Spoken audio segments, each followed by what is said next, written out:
कहानी मृत्यु सैया। शायद सुबह हो गई थी, क्योंकि चिड़ियों की चहचहाट मेरे कानों में पड़ रही थी। पूर्व दिशा अवश्य सूर्य देव के आगमन के कारण अरुणिम हो रही होगी। काश मैं उन्हें प्रणाम कर पाती। सूर्य नमस्कार मेरी नित्य क्रिया में सम्मिलित था। मैं उठते ही भास्करा गमन स्वागत हेतु सिरोधार्य हो जाती, किंतु अब तो शरीर क्या हाथ तक बेहद कष्ट से उठते थे। मैं स्वयं उठकर बिस्तर पर बैठ ही नहीं पाती थी। सिर पर लगी चोट से ब्रेन हैमरेज के इलाज के दौरान ही बाएं हिस्से के पक्षाघात ने मुझे एक स्थान का कर दिया था। शुरू में तो छड़ी की टेक लगाकर मैं शौचादी कर आती थी। यह दवाओं का असर था, किंतु बाद में मेरे शरीर ने मेरा साथ छोड़ना शुरू कर दिया। मेरे 3 शिक्षित सभ्य आज्ञाकारी पुत्र थे। तीनों ही मेरे दिवंगत पति द्वारा स्थापित वस्त्र उद्योग को सफलतापूर्वक चलाने वाले व्यापारी थे।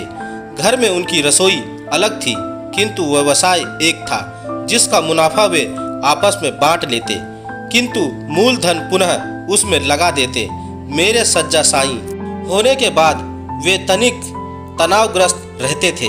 इसके पूर्व आर्थिक समस्याओं को लेकर उनमें कभी मनमुटाव नहीं हुआ था। मेरी बीमारी पर बहुत खर्च हो रहा था। महीनों में अस्पताल में रही। घर आने पर भी डॉक्टर विजिट और 24 घंटे के लिए एक नर्स तथा दवाओं का खर्चा हजारों रुपए थे। घर में 3 बहुएं और 6 पोता पोती थे। वे सभी मेरा पूरा ख्याल रखते। मेरी सास ने मुझसे चाबियां अपने हाथ में रखने को कहा था, सो मैं अभी भी उन्हें तकिए के नीचे ही रखती थी। मेरी सास का कहना था कि जीते जी यदि सब कुछ बहू बेटे के हवाले कर दिया तो वे दुर्व्यवहार करेंगे। मुझे उनकी मानसिकता पर हंसी आती। मेरे बच्चे वैसे नहीं थे। वे मेरी पूरी सेवा करते। नर्स के होते हुए भी बड़ी बहू मेरे शरीर का स्पंज करती। मंझली बहू जूस फल खिलाती। छोटी समय से दवा लेने की हिदायत देती। बच्चे भी जब तब कमरे में आकर मेरा दिल बहलाते। लड़के शाम को मेरे कमरे में ही बैठे रहते, किंतु मेरी अस्वस्थता कुछ लंबी खिंच गई, सो बहुओं ने मुझे नर्स और आया के हाथों सौंप दिया, किंतु वे बराबर आसपास बनी रहती। बाएं भाग के लकवाग्रस्त होने के कारण वह हिस्सा मेरे नियंत्रण में नहीं रह गया था। बाएं मुख से लार बहने लगता। चेहरा विकृत हो गया था। कुछ कहना चाहती तो बड़ी मुश्किल से लोगों को समझ में आता। मैं विवशता से मन मसोस कर रह जाती। मैं तो बहुत सफाई पसंद और टिप-टॉप रहना पसंद करती थी। साफ सुंदर कपड़े, बढ़िया जूड़ा जेवर आदि मेरी कमजोरी थी। मेरी अस्वस्थता से पूर्व बहुओं ने मुझे कभी असंतुष्ट नहीं किया।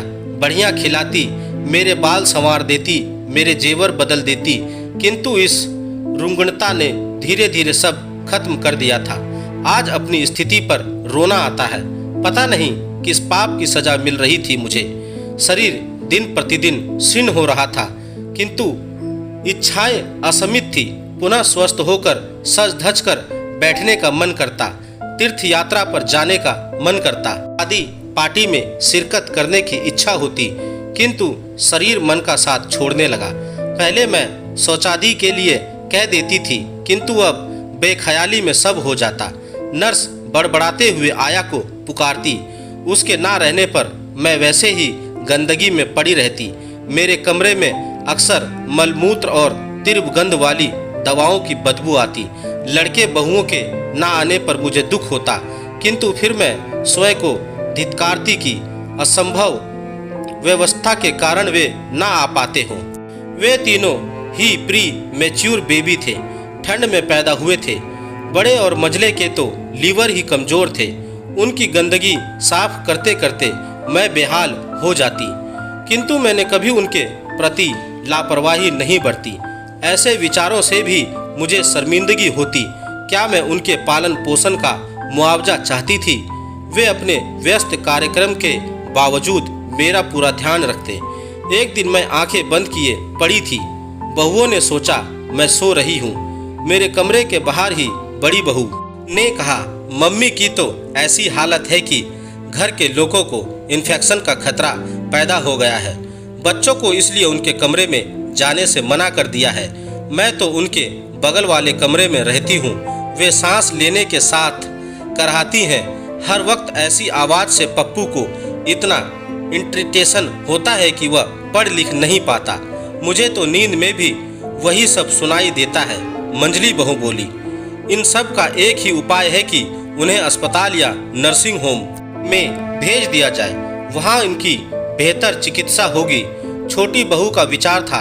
अब वे ठीक तो होने से रही, पैर मुड़ गए हैं, ना बैठ पाती है ना उठ पाती है। बड़ी बहू ने कहा, उनके रहने से कमरे में बहुत गंदगी होती है, आना जाना तो लगा रहता है। हमसे किसी को इन्फेक्शन हो गया तो। मझली बहू ने बुद्धितापूर्वक विचार व्यक्त किए। मेरी तो नाक में उस गंदगी और दवाओं की दुर्गंध बस गई है। खाना पीना हराम है। बड़ी बहू ने समस्या बतानी शुरू की, लेकिन अस्पताल का खर्चा कौन उठाएगा? प्राइवेट नर्सिंग होम में 25 से 30 हजार का खर्चा आएगा। मंजली ने दूसरी समस्या बताई। उनकी बीमारी में क्या पहले ही कम खर्चा हो रहा है? पूरा बजट बिगड़ गया है। छोटी ने कहा, तुम दोनों के बच्चे तो छोटे हैं, मेरे बच्चे तो कंपटीशन की तैयारी में व्यस्त हैं। हर महीने 11-1200 के फॉर्म भरने पड़ते हैं। अरे तो क्या हमारे खर्चे नहीं हैं? छोटी व मंजली एक साथ गरजी। इससे अधिक सच्चाई मुझसे बर्दाश्त नहीं हुई और मैंने कराहकर करवट बदली तो तीनों बहुएं सतर्क हो गईं। उस दिन मैंने नर्स से पूछा, क्या मैं अब कभी ठीक नहीं हो पाऊंगी? मेरी स्पष्ट वाणी की नर्स अब असभ्य हो चली थी। सो यंत्रवत बोली, गॉड नोज, जब ठीक नहीं हो पाओगी तो इतना श्रम धन क्यों खर्च किया जाए? इच्छा मृत्यु क्यों ना दे दी जाए? हमारे देश में इच्छा मृत्यु का लीगल प्रोसेस बहुत लंबा है। पैसा धन तो इंसान अच्छे परिणाम के लिए खर्च करता है। आपको निराश नहीं होना चाहिए, नर्स ने समझाया। वह मुझे स्पंज करके दवा आदि दे चुकी थी, अतः कुर्सी पर बैठकर मैं पुनः एक रोमांटिक नॉवेल में खो गई। उस दिन शाम को अलग अलग मैंने अपने तीनों ही पुत्रों से कहा कि मैं अस्पताल नहीं जाना चाहती, ना किसी प्राइवेट नर्सिंग होम में जाऊंगी। मुझे लगता था वहां मैं एक कोने में फेंक दी जाऊंगी, अपने बच्चों को देखने को तरस जाऊंगी। हो सकता है मृत्यु हो जाने पर लावारिस लाश की तरह जला दी जाऊं। नहीं नहीं, मैंने पुनः स्वयं को कोसा। बहुएं स्वार्थी हो सकती है, किंतु मेरे राम लक्ष्मण सरीखे पुत्र ऐसा नहीं होने देंगे। अस्पताल स्थानांतरण स्थगित होने पर बहुओं ने खर्च को लेकर घर में खूब कलह किया। बच्चों पर बहुत खर्च हो जाने और अपने अपने अभावों का जिक्र किया। आपस में लड़ झगड़ कर वे शांत हो गए। इधर मेरी अस्वस्थता में निरंतर गिरावट आ रही थी। मैं कुछ बोलने का प्रयास करती तो केवल गौगों की आवाज निकलती। ठोस पदार्थ महीनों पहले छूट गया था, अब तो पेय पदार्थ भी कठिनाई से गले उतरता। मैं अपनी मृत्यु को साक्षात देख रही थी, किंतु स्वीकार नहीं कर पा रही थी। अपने ही हार मंजे से निर्मित बच्चों के नित नए रूप देखने को मिल जाते। मेरे तकिए से चाबी गायब हो गई। अब तो ठीक था, लेकिन मुझे निष्प्राण गूंगी बेरकत जिसके कोने अंतरे में कहीं जरा सी जान अटकी थी के सामने मेरी सुसंस्कृत बहू मेरी ही साड़ियों जेवरों से सज धज कर मुझे देखने आने वालों के सामने सिर ढके घड़ियाली आंसू बहाती और बताती कि वे दिन रात मेरी कितनी सेवा करती है। अतिथियों के जाते ही वे आपस में बतियाती। बिल्कुल नरम सृष्टि हो रही है। पता नहीं कब इनकी जान निकलेगी। ना इन्हें चैन है ना हमें। मैं ब्रह्मा रूप से केवल हड्डियों का ढांचा रह गई थी, किंतु मेरी अंत चेतना अभी भी सशक्त थी। मेरा संवेदनशीलता अभी भी सक्रिय थी। मैं बंद आंखें लिए पड़ी रहती और मेरे बच्चे मुझे चेतनाहीन जानकर मेरे सामने ही मुझ असहाय वृद्धा की मृत्यु कामना करके मुझे रोज एक मौत देते रहते। एक दिन मेरी वृद्ध हो चली एकमात्र ननंद मुझे देखने आई।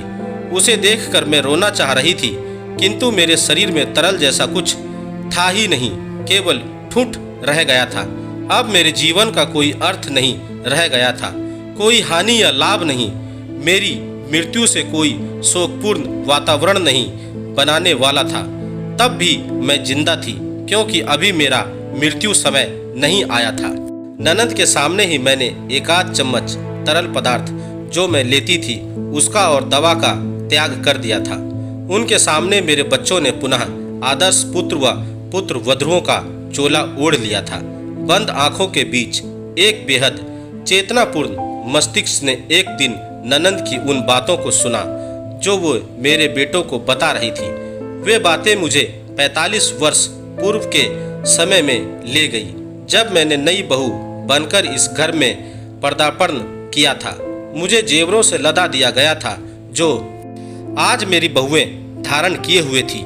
बाद में तीनों पुत्रों के जन्म से मेरा सम्मान द्विगुणी हो गया था। मेरे पुत्र बेमानों सा मुझे घेरे रहते, खिलाने पर खाते, नहाने पर नहाते, रात में चिपक कर सो जाते। एक क्षण आंखों से ओझल होती तो रो रो कर हलकान हो जाते। उनकी ही क्यों, मैंने तो उनके बच्चों की भी मालिश, स्नान, साज संभाल स्वयं की थी। किंतु आज मैं क्यों ये सब सोच रही थी? क्या मैं अपनी ममता का प्रतिदान मांग रही थी? नहीं नहीं, मैंने स्वयं को कोसा ननद जा चुकी थी। घर का वातावरण पूर्वतः हो गया, किंतु अब मुझे किसी से शिकायत न थी। यह बेगानापन भी प्रकृति है।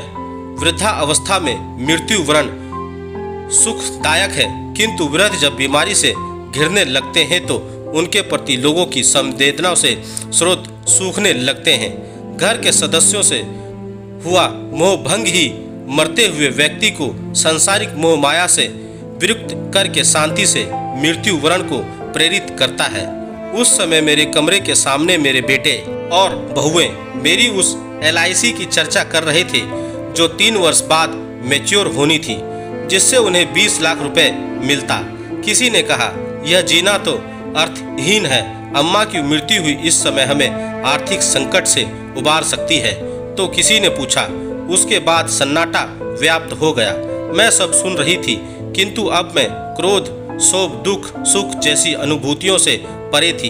एक बेहद ठंडा एहसास मेरे पैरों की राह प्रवेश करके धीरे धीरे ऊपर बढ़ रहा था। पहले मेरे दोनों पैर बेजान हुए, फिर निरंतर और कटी प्रदेश, तदंतर स्वाहा थमने लगी और फिर मेरे 14 वर्षीय हृदय ने पूर्व विश्राम लिया।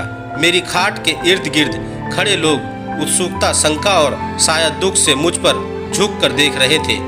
विधि ने उसके साथ ही मेरी भी इच्छा पूर्ति की। उस शीतलता ने मेरे पूर्ण वजूद को ढक दिया। मेरी आंखों के सामने एक काला पर्दा खिंच गया और मैं एक रहस्यपूर्ण अंधेरे में खो गई। दोस्तों, आपको मेरी यह कहानी कैसी लगी? आप मुझे मेरे कमेंट्स बॉक्स में जाकर मुझे बता सकते हैं। और अगर आप मेरे चैनल पर नए हैं तो मेरे चैनल को सब्सक्राइब जरूर करें और बेल आइकन का बटन भी दबा दें। धन्यवाद दोस्तों।